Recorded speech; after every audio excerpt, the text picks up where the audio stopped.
How's it going, everybody? My name is Topher Welsh for AE Tuts Plus.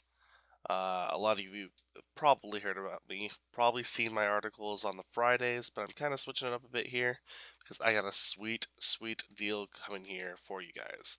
I was talking to DigiFX the other day, and they told me that they had a new plugin coming out called Atmosphere, which creates these hazy type of elements here. If you want to check out what we got working here. But, I was like, hey man, what do you want to maybe do a giveaway or something? Maybe give us a deal. So they said yes, and here I am. I'm going to present to you their plugin. Maybe you guys can win one or two or whatever, and I can also give you a coupon code, but you only find that out at the end. Or maybe it's going to be in the text below. I'm not totally sure. Anyways, but let's check it out. So basically what this does is if you're looking at this, you see that our trees back here are, pretty hazy in the distance, and as the camera moves closer to them, they become more sharper into focus and color. You kind of see what's going on. So what we're trying to replicate here is a look kind of like this. So this is just a still picture, but this is like if you look out in the real world and you were to look at a bunch of rolling hills, you would see the stuff that's closer to you is much more vibrant in color. The stuff that gets further and further and further and further and further away gets more hazy because the haze and the heat or the cold or the fogs, things like that. So what we're trying to do is recreate that within After Effects without having to do tons and tons and tons of workarounds. So that's what we're going to be working with. If you want to check out what I got here, I have this nice little 3D world I've been working with. You guys might recognize it, maybe not. But what all it is essentially is a bunch of you know still layers that make up a bunch of houses and a street, and you can see all these things just move around. Put that back. You can grab this the floor plane. Just bring that up. It's just tons of flat layers. Oops, I don't want to save that. What am I doing? Put that back. Okay. So what we're going to do is look at the different ways to apply this and all the different parameters that make this up. And by make this up, I mean basically how it works. So let's jump right in. Let's go look at this street composite layer. So what you're looking at here is we have this master control layer, and let's look at our effect controls. We have this atmosphere layer, and then on all these other ones we have this atmosphere layer that just has an input gamma. So the way we apply these, I have a very slow computer, and so I have everything RAM previewed so I could show you guys a lot faster. So if you're wondering why I'm switching to and from comps, that's why. Okay, so what we're going to do is we're just going to click in here to our composition, and we're going to go to composition, apply atmosphere to all layers. Now, this is basically the way you're supposed to apply it if you're working with a big 3D world. Or if you're working with lots and lots of layers, this is the way you want to do it. Because what this actually does is it's going to create a master control layer that has the atmosphere layer with all your parameters on it, and then all these ones below it will just have this input gamma here. So on the master control layer, what you're going to see is lots of white probably when you first start out. And that's because by default our start depth is 0 and our end depth is 1,000. So 0, say that's where our camera is. So, and then the end depth is end depth of 1,000 in Z. So since big tree right here is my farthest layer away, I'm gonna, if you hit P to bring up your position, you can look at your Z and you can see mine's 3,465 pixels away from the camera, which my camera is at 0, and assuming yours is too. So if you hit this, if you go up to master control and take 3465, and let that think for a second. I hate it when this happens. But what it's going to do is it will linearly scale the atmosphere to go 3,465 pixels back in Z, and since our layer is right there on that exact pixel value, it's going to be completely engulfed in the atmosphere.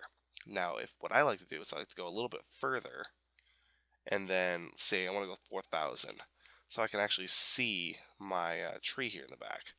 Just gotta think a little bit more, and then the fall off will be right past where these trees are, and so right back here, a little bit farther back, is going to be fully white.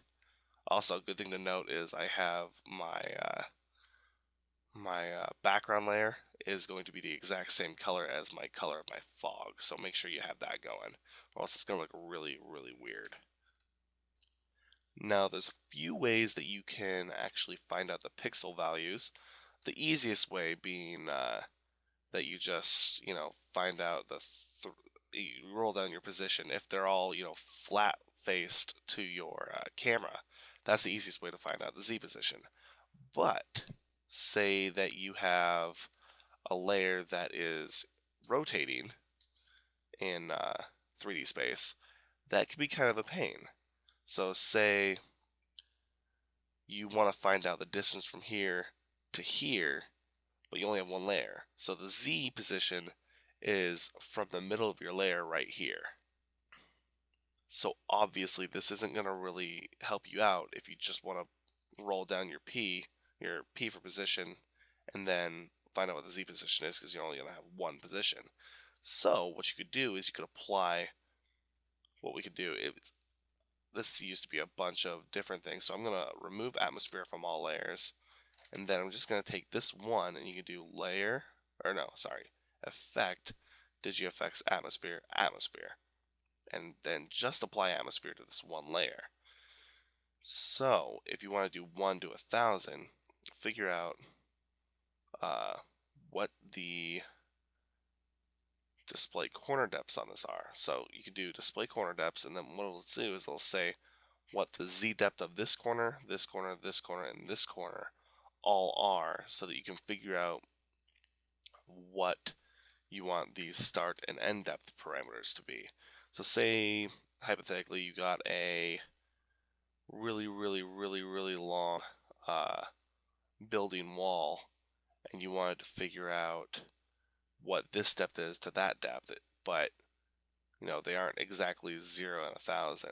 So what you could do is you can look here, you can find out that this depth is 438, and then the depth way down here, if you can zoom in and find it, whatever that is. So say you want your start depth to be, let's pull this a little shorter, maybe I can figure out what this one is. Oh, it's really small. Anyways, we can, let's rotate that a little bit more. Make it a little bit easier to see. So essentially you could keyframe, or not keyframe, set your start depth, since this is closer to the camera, set your start depth to the 674 that this is, and then the end depth to the 770 that is. So you're going to have this linear atmosphere effect that's going from here to here, kind of like a gradient, but you know what I'm saying. So let's jump back over here, and we're going to look at some of the different roll-off parameters that you could do. So you saw what we have here is linear, and so linear is pretty easy. It's just the basic way to do it, which is more or less the if you have like the same thickness fog all the way down the street, that's what linear is going to be. Now sometimes you're going to have exponential, which you can set your density of your fog, but what exponential does is it basically doubles itself every pixel, or however much you set this density up to be. So what it's going to do is from here it's going to be pretty thick, and then get thicker and thicker and thicker and thicker and thicker until it gets to the end depth. So you're going to see that this is a lot thicker than this one.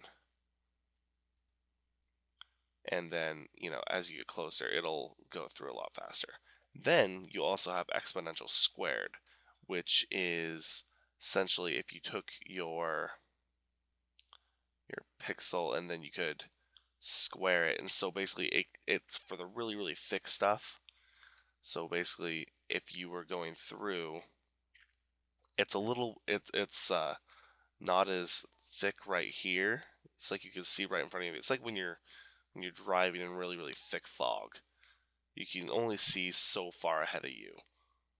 So the farther you get, you can come up to your trees and you can see that. So it's a little harder to explain. You kind of have to mess around with your parameters, but that's the atmosphere plugin. And then of course, if you ever want to take this off, just hit composition, remove atmosphere from all layers.